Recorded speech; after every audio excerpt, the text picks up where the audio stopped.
Hello and welcome to this recorded session of Moving Assessment Centers Online. Here's what you need to know. This webinar is put on by Pinside. My name is Martin Lanik. I am an industrial organizational psychologist and CEO of Pinside. And joining me today is Christine DeVoe, who is the Director of Talent Solutions.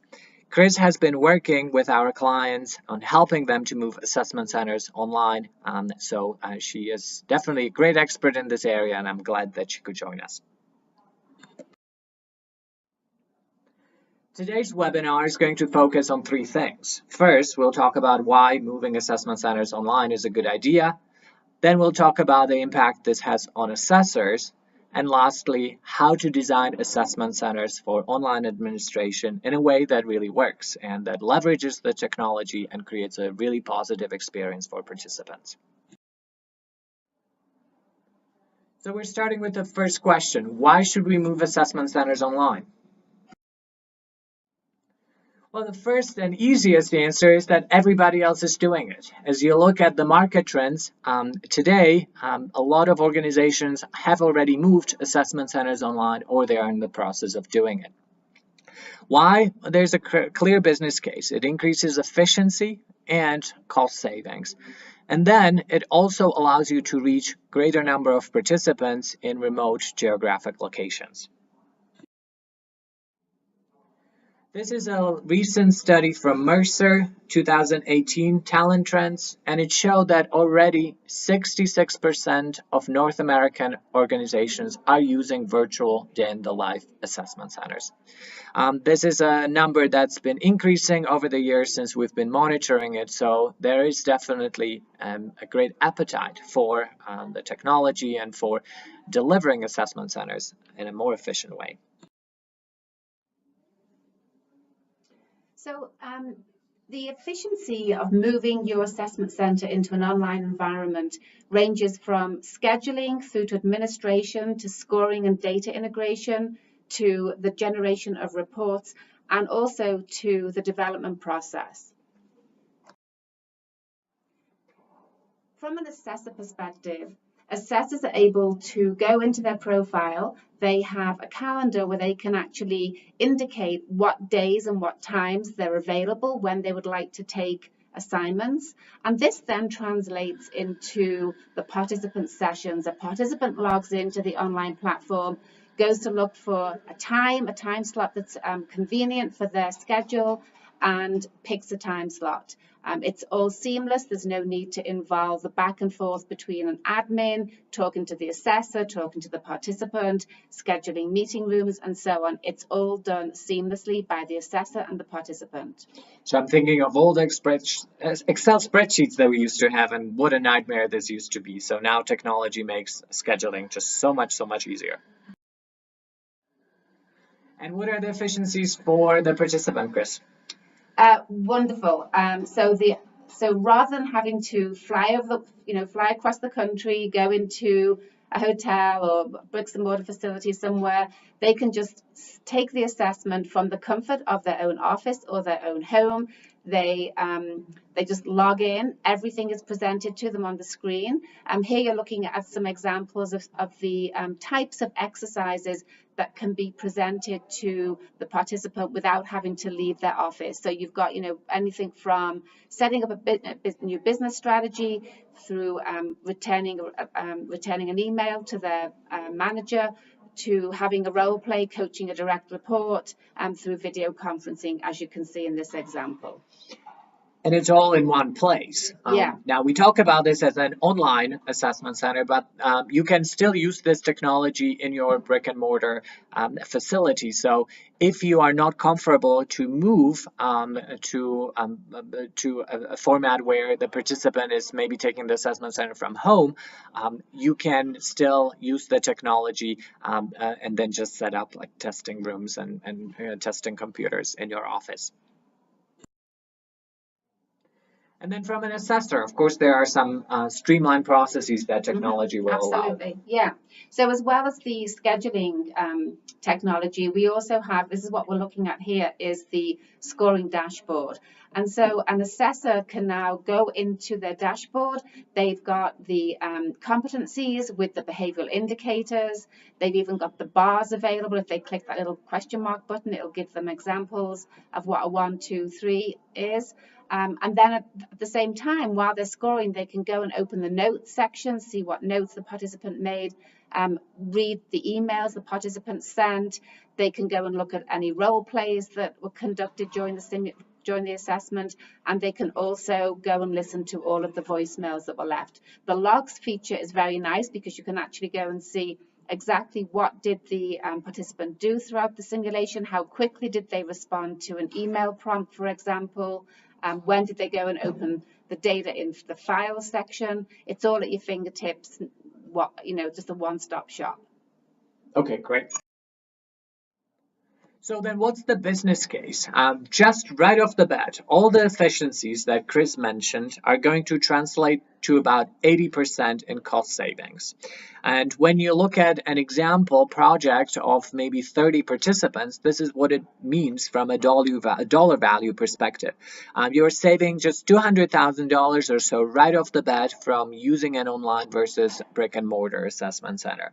And then you add the cost of travel and time away from job. So with an assessment center, online assessment center, it's usually much shorter than what you would do in a brick and mortar facility. And you add that together and the cost savings for a project of 30 participants can be as much as $260,000. So there is your business case. And from a global scale perspective of the operation, you can reach higher volume of participants. You're no longer constrained by the number of assessment rooms that you have. You can run as many participants as you want in a single day. You can also reach participants in geographic locations that are other than places where you have offices. So they don't have to travel anywhere and you're bringing the assessment center to their home or their office location. You can easily manage administration of multiple languages. So if you have assessors that need to run assessment centers in multiple languages or you have the content in multiple languages, the software can easily help you manage that. And you can offer more flexible times. So it doesn't have to be a 2-day event that happens twice a year. You can be running assessment centers on a daily basis. It can become a continuous process. So what's the impact on assessors now that we move the experience to an online format? Chris? Yeah, so in the online format, the assessors, they're used to going off-site to an off-site location, maybe a hotel or something. They get the benefit of meeting people face-to-face. They have those in-person interactions. They can do some networking. They get to meet the participants. They get to meet other assessors in the organization. And another benefit is it's a one-time event. They go, they're there for a day or two. It's done and dusted. They're finished and back to work. In the virtual environment, they're sitting in their own office, they're scoring pre-recorded videos, and because of the flexibility that I've talked about already with scheduling for participants, they could have one role play and a scoring assignment on one day and 2 the following day. So it's continuous, it's ongoing. They don't have it all finished in one block of time. So I'm thinking if we are using line managers and executives as assessors, that probably they will lose quite a bit from the experience. Right. So the line managers and executives, they're not going to get that experience of going off to the offsite location, meeting the participants, all those interactions, and they're probably not really going to want to be disrupted multiple times a day, throughout the week, when they're trying to get work done. So I don't think it's as convenient in the online environment for those types of assessors.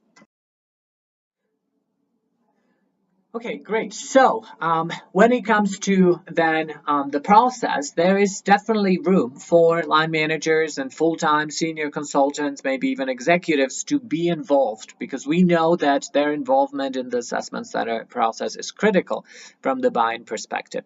But maybe it's more suited to use part-time contractors to do the role plays and do the scoring, where they have more flexible schedules.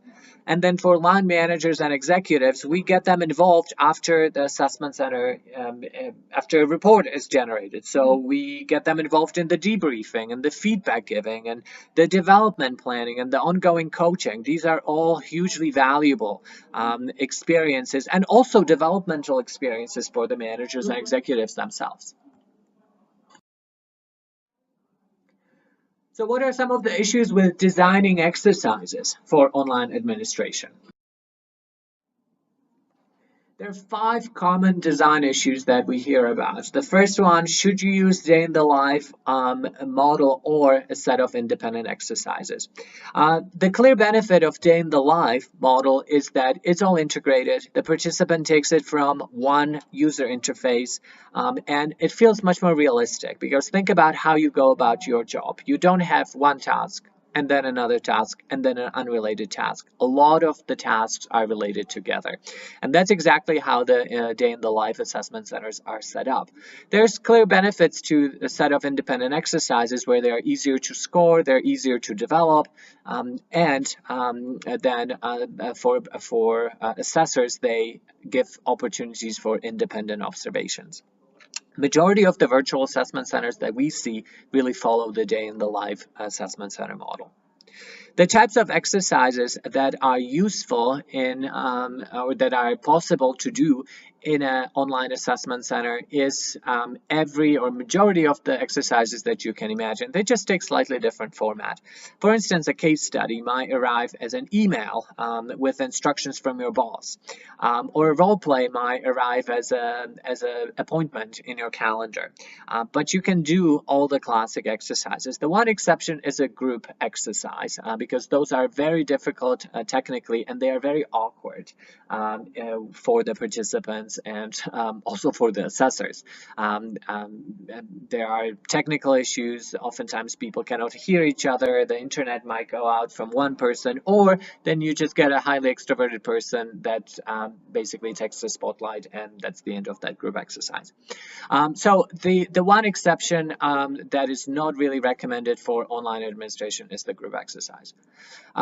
You can, of course, use custom content or off-the-shelf content. We'll come back to this.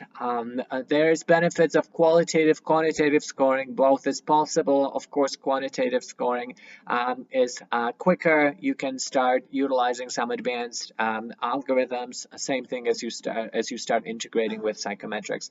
Qualitative is very beneficial from highlighting the context, especially when a senior consultant is completing the assessment and they know well the organization and the participant and maybe even the leadership team. So what are the benefits of custom content versus off-the-shelf?